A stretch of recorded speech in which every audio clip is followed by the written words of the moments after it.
Karibu sana katika mfululizo wa makala zetu mbalimbali zinazokujia, na siku hii leo nimekuletea simulizi kuhusu viumbe wa ajabu, Juja wa Majuja au Yuja wa Majuja. Ninayekuletea simulizi hii ndimi Abdullahi mwana wa Maalim Mashi. Karibu tuwe sote. Juja wa Majuja hawa ni viumbe ambao simulizi zao zina hadithi nyingi kutoka katika vitabu mbalimbali vya kale, katika hali ambayo bado kuna utata mkubwa kuhusu ukweli kuhusu viumbe hao, kuanzia asili yao na mahali walipo. Juja wa Majuja hawa ni viumbe waovu ambao ni katika wana wa Adam wanaotokana na kizazi cha Nabii Nuhu alayhi salam kupitia mtoto wake anaitwa Yafith. Katika uzazi huu wa Yafith inatajwa pia ndio asili ya Wamongalia na Waturuki. Kwa mujibu wa Muhammad bin Saleh al-Uthaymin, anasema katika maelezo yake kwamba jina hili la Juja linatokana na al-Ajij lenye maana ya ajiji ya moto. Viumbe hawa sio ni watu wawili au mmoja kama inavyofahamika na wengi, bali Juja wa Majuja ni viumbe ambao wapo wengi kwa idadi yao. Vimo vyao ni virefu sana na maumbile yao ni makubwa, wamejaliwa macho madogo na pua ndogo za bapa na nyuso pana. Sura zao zinaonekana mithili ya ngao iliyopigwa nyundo. Ni viumbe dhalim haswa ambao Allah amewajalia uwezo mkubwa wa nguvu na kasi katika namna ambayo hakuna binadamu hata mmoja anayeweza kupambana naye isipokuwa kwa msaada wa Allah tu.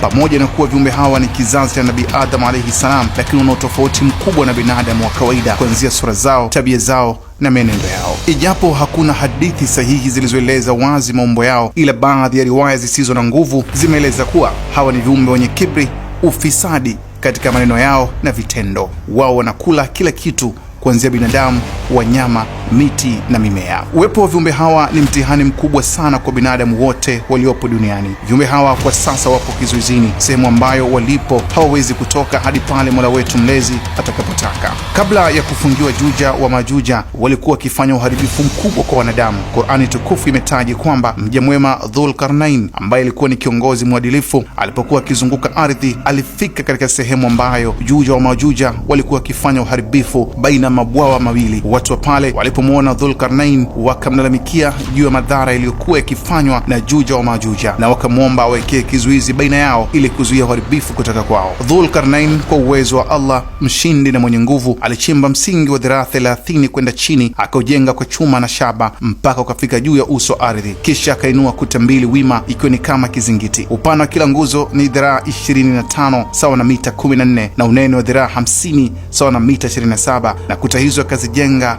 kwa matofali ya mawe ya chuma yaliyoyeyushwa. Kuta hizo zimejengwa baina ya milima miwili mikubwa. Kizuizi hicho kitaendelea kuwazuia hadi mwisho wa wakati utakapofika. Licha ya nguvu walizokuwa nazo, lakini katu hawawezi kuupanda wala kuutoboa ukuta huo. Tarehe zinaeleza Juja wa Majuja kila siku wanafanya jitihada za kuubomoa na katu hawajawahi kuumaliza, kila wakianza kuharibu kesho wakirudi na ukuta vile vile. Katika zama za mwisho Juja wa Majuja watafanikiwa kwa idhini ya Allah kuvunja ukuta huo, na kutokea upande wa pili palipo na binadamu watatoka na kuteremka kutoka katika kila milima wakiwa wengi. Watateremka katika kipindi ambacho tayari Nabii Isa alayhi salam ameshateremshwa duniani kutoka mbinguni. Baada ya kuteremka Juja wa Majuja watafika hadi pembezoni mwa bwawa la Tabiria na kuyanywa maji yake yote, bwawa ambalo linatajwa lipo kaskazini mwa nchi ya Palestina yenye kilomita za mraba 166, urefu wa kilomita 21 na upana wa kilomita 13. Kundi la pili la Juja wa Majuja litateremka na hawatokuta maji katika bwawa hilo, kisha watasema mbona hapa kuna maji, ilhali sehemu hii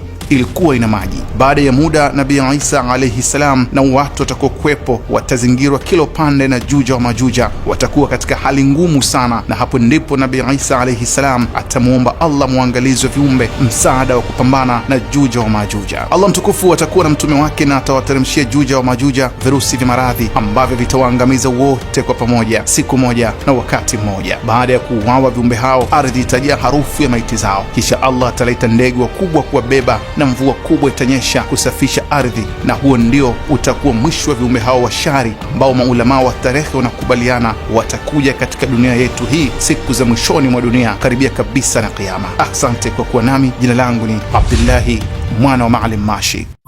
Kishki TV, nuru ya dini yako.